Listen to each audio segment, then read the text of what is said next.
Okay, so um, let's dive into this. We're all looking for that shortcut, right? That way to get past just memorizing facts and really truly understand something deeply. For decades, we've known the best way, the absolute gold standard, is one-on-one mentorship. But while scaling that, that's always been the dream we couldn't quite reach. Today, we're looking at some fascinating material about EON Reality's Brainy Socratic Tutor 2.0 system. And the claim here is big. It's not just about, getting answers faster. It's about actually replicating that elite tutoring experience, making it available to everyone. So our mission today is to unpack how this AI system claims to achieve these pretty revolutionary performance gains, gains that might finally crack this old paradox in education. And it is a paradox with a long history. To really grasp what they're claiming, you have to go back 40 years, actually, back to Benjamin Bloom's work in 1984. Ah, yes, the famous two sigma effect, two standard deviations. It sounds kind of technical, but the impact on learning is Yeah. huge. It's basically the holy grail of education research. Bloom demonstrated, pretty conclusively, that students getting that individual tutoring performed two standard deviations higher than kids in a standard classroom. Two sigmas. Can you break down what that actually means for, say, the average learner? For you listening? Yeah, absolutely. Think about it like this. It takes someone right in the middle, the 50th percentile, totally average performance, and lifts them up to the 98th percentile. That's not just a small boost. That's the difference between just getting by and genuinely excelling, achieving real mastery. It set the benchmark. Okay, so the benchmark was set 40 years ago. We knew what worked best. Why couldn't we make it happen for everyone? What was the block? That's the crux of it, what people call the two sigma problem. It's a paradox of scale, pure and simple. Human tutoring is incredible, but it just doesn't scale. You can't provide that level of intense, personalized attention to millions or even thousands of students with a limited number of human experts. Logistically, economically, Mm-hmm. it's just not feasible. A really dedicated professor might deeply mentor, what, 10, 15 students a year? Maybe? So for decades, that top-tier learning experience remained exclusive, tied to resources, not potential. Exactly. It was a function of privilege, essentially. And you can see the ripple effects of not having that personalized approach in universities today, can't you? We're kind of drowning in information, aren't we? We are. Information overload is real. But it's often without that deep comprehension, that critical thinking muscle being built. Yeah, and engagement seems to be a struggle too. The source material mentions some pretty stark dropout rates. That's right, 30 to 40% in some core subjects. Mhm. When learning feels passive, when you're just receiving information instead of wrestling with it, engagement plummets. And our traditional testing methods, because they need to scale, often end up rewarding just spitting back facts rather than, genuine reasoning or creative application, remembering, not truly understanding. So the challenge laid out is immense. We need that intimate, adaptive, personal mentorship, but delivered globally, affordably. How does this Brainy Socratic Tutor 2.0 even begin to tackle that? Well, the core idea, the breakthrough, is in its design philosophy. It's not about automating grading or lectures. It's about replicating the cognitive and the emotional dynamics of that elite human-tutor relationship. Yeah. And it does this by bringing together three key capabilities: genuine Socratic teaching, the kind of persistent memory, and crucially emotional intelligence. Okay, let's break those down. Pillar 1, the Socratic questioning engine. This sounds like it's getting back to basics teaching by asking, not telling. Precisely. Think about the best mentor you ever had. They probably didn't just lecture you, right? They guided you. They asked questions that made you find the answer. This system is built to do that systematically. It's aligned with Bloom's taxonomy, that hierarchy of learning, to constantly push the student upwards, from basic recall towards analysis, evaluation, and even creation. So it's not just asking factual questions like, what is? Oh, definitely not for long. It might start there, just to check foundational knowledge, like, okay, what's Newton's second law? But immediately it pivots. It moves to understand. All right, explain that law in your own words, like you were talking to someone who's never taken physics. Okay. Then, if you handle that, it pushes to analyze. Okay, think about applying this law. What are the key differences, the factors involved, if you're in a vacuum versus somewhere with lots of air resistance? Mm-hmm. And the ultimate goal is always to get you to create. Based on everything we've discussed, could you design a new situation, maybe a hypothetical device where you'd need to modify this law, justify your thinking? It's adaptive questioning. That makes sense. But, just asking questions sequentially. Other programs try that. What makes this different? A great tutor knows you. They remember your struggles, your breakthroughs. How does an AI replicate that relationship? That's critical. And that's pillar 2. the cognitive identity graph. This is the system's persistent memory. It's what turns disconnected lessons into an ongoing, evolving relationship. Think of it less like a report card and more like a detailed cognitive memoir of the student's entire learning journey. A memoir. What kind of things does it actually record in this graph? It keeps the entire dialogue history, obviously, but also specific mastery checkpoints that are explicitly mapped to Bloom's levels. So it is exactly where you are on that hierarchy for any given topic. And here's the really interesting part. It tracks emotional engagement patterns, things like your confidence levels, your curiosity spikes, your motivation, even moments of hesitation over time. Wait, so it learns that, for example, I get really engaged when we talk about philosophy, but maybe my confidence dips when we hit complex calculus? Exactly. It builds that nuanced picture, and this enables what the sources call narrative memory. The tutor doesn't just start fresh each time. It remembers. It can say things like, hey, remember last week when we were tackling thermodynamics, you made that really insightful connection to, well, let's see if we can apply that same thinking here. It builds continuity. That sounds incredibly powerful for making it feel, well, personal, which I guess brings us to the third pillar, Brainy, the avatar.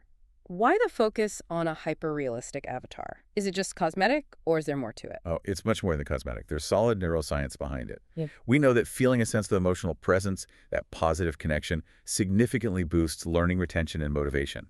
Learning isn't just a cold cognitive It's process. social, emotional. Right. So this avatar uses advanced, effective AI. It can pick up on subtle shifts in your voice tone, detect hesitation, read confidence cues. Combine that with the visual realism, especially in, say, an XR lab setting where it feels spatially present.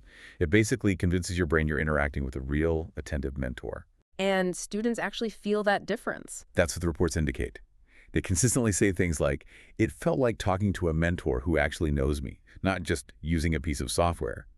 That perceived emotional connection builds trust and keeps engagement sky high. Okay, three powerful pillars. But how do they work together in a live session? You mentioned a continuous cognitive loop. Walk us through that. What's happening moment to moment? Right, it's this constant dynamic cycle. Think of it like an incredibly patient, observant dance partner. First, the sensing or perception layer, the AI's eyes and ears, takes everything in. Your words, your tone, maybe even gestures if you're an XR.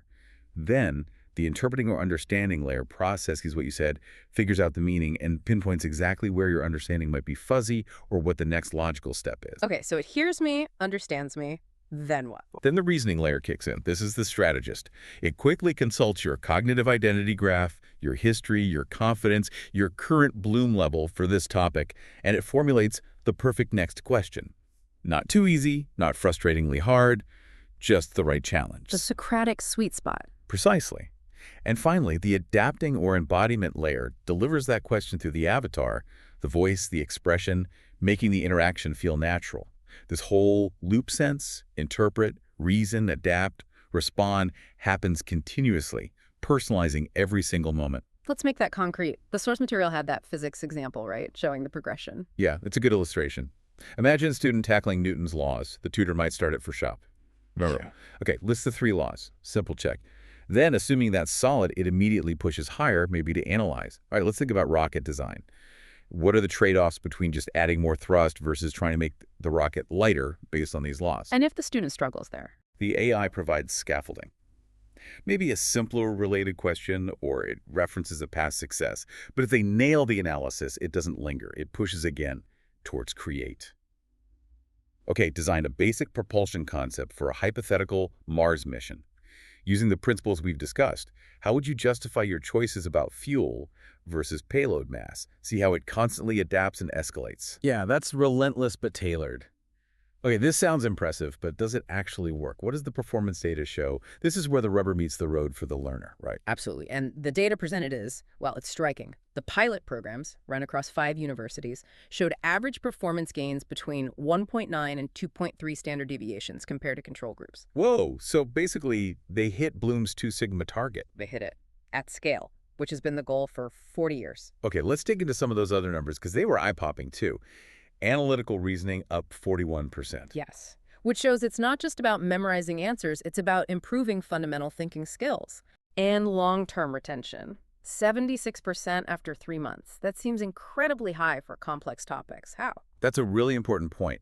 The sources attribute that directly to the dialogue-based nature of the learning, because you're constantly retrieving information, analyzing it, applying it, creating with it. You're not just passively receiving it. Your brain forms much stronger, more durable neural connections. It's active learning, supercharged by AI guidance.